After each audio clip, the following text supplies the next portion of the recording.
Spreuke 16 vers 9. Die hart van die mens dink sy weg uit, maar die Here rig sy voetstappe. Ek was 29 toe ek gediagnoseer is met aggressiewe borskanker. Dit was iets wat my wêreld kom uitmekaar uitruk het. Ons almal sin eintlik. Alles was so perfek op daai tyd. So dan wonder mense hoekom nou? En maar 3 jaar later is ons nou maar op daai dag. Ek kan daai skok wat ons gekry het was net dit het gevoel asof ek in iemand anders se lewe asof ek iets kyk, asof ek uit 'n ander oogpunt uitsien. So ek het nooit besef dit gebeur nou met my nie. Dis nou wat my storie is om te vertel. So ek het in die begin altyd net vir mense vertel, ja, of ek hoor dit, of ek sien die e-mails, of ek sien die dokters dinge, maar dit nooit gevoel of dit ek is nie.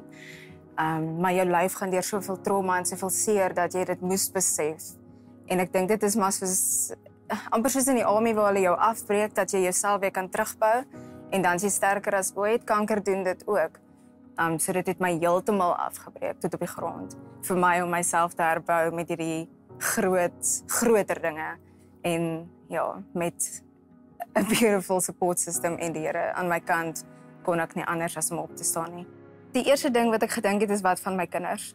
Ek het op daai stadium nie verder as dit gedink nie. Ek was net so my kinders kan nie sonder 'n ma grootmaak nie. Dit is my job, ek moet dit doen. Ek moet daar wees vir hulle. Hierdie is my kinders en niemand anders gaan daai rol van my wegvat nie. En dit was my dryfkrag ook gewees.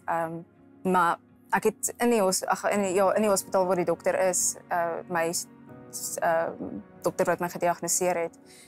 Ek het letterlik op die vloer neergeval en net vir hom gesê, maar wat van my kinders? Wat doen ek nou? Ek is 29. Vir wie is dit uitgelê? Hoe is dit regverdig? So dit was die enigste ding waaraan ek kon dink. Ek het nie gedink aan waardeur ek nou moet gaan nie. Ek het net gedink, hoe maak ek dit sodat ek daar kan wees, sodat hulle nie sonder ma groot word nie. Ek het kort na my diagnose moes hulle dadelik 'n dubbele mastektomie boek. Weer eens 29, ek verstaan nie hoe moet jy nou dele van jou lyf gaan wegvat. Maar ek moes gaan vir 'n dubbele mastektomie om my kans op oorlewing beter te maak.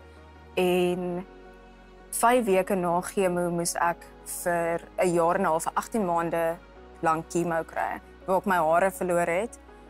My naels het afgeval, my hande het amper dood gegaan. Maar nog steeds deur al daai pyn was vir my die ergste om my hare te verloor. My dogtertjie het dit nie verstaan nie. Dit het haar hart gebreek om my te sien sonder hare. Ek kon nie vir myself in die spieël kyk nie want jy swel van chemo en ook net die pyn wat daarmee kom as jy vir jouself kyk en nie herken nie wat jy sien nie. So ek het 'n pruik gedra, maar dit was nog steeds met hy afkom in die aand. So dis maar soos om met 'n masker te lewe. So ek het nooit myself gevoel nie. Ek was alienated van myself af.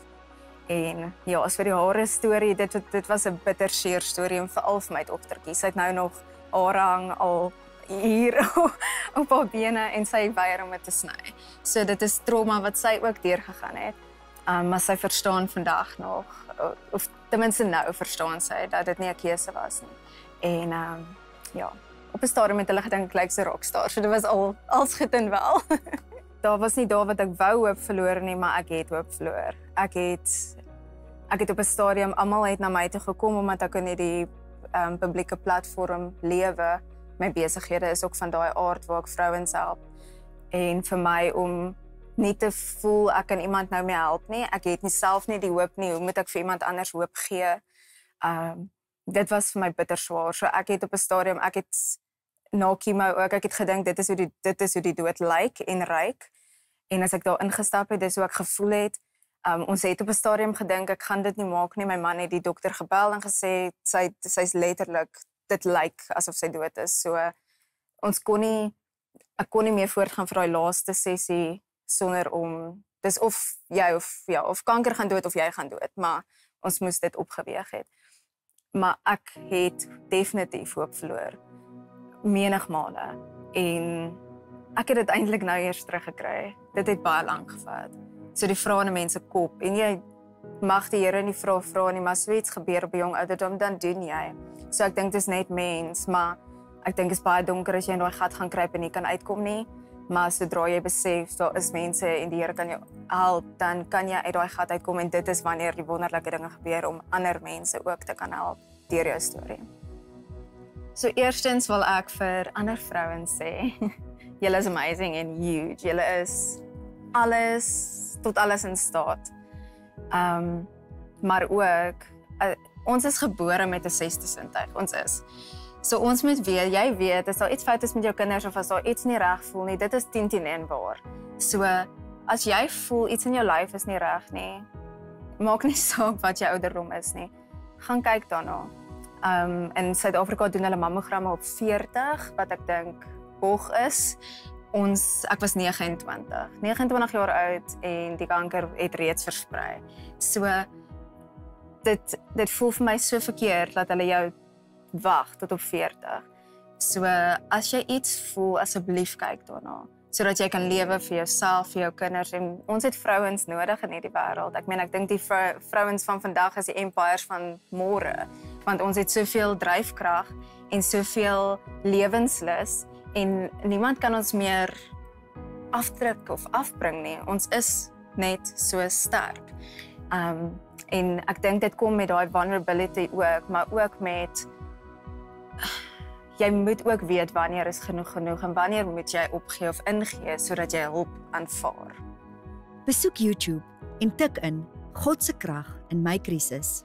Subscribe tot ons gratis kanaal vir nog stories van hoop.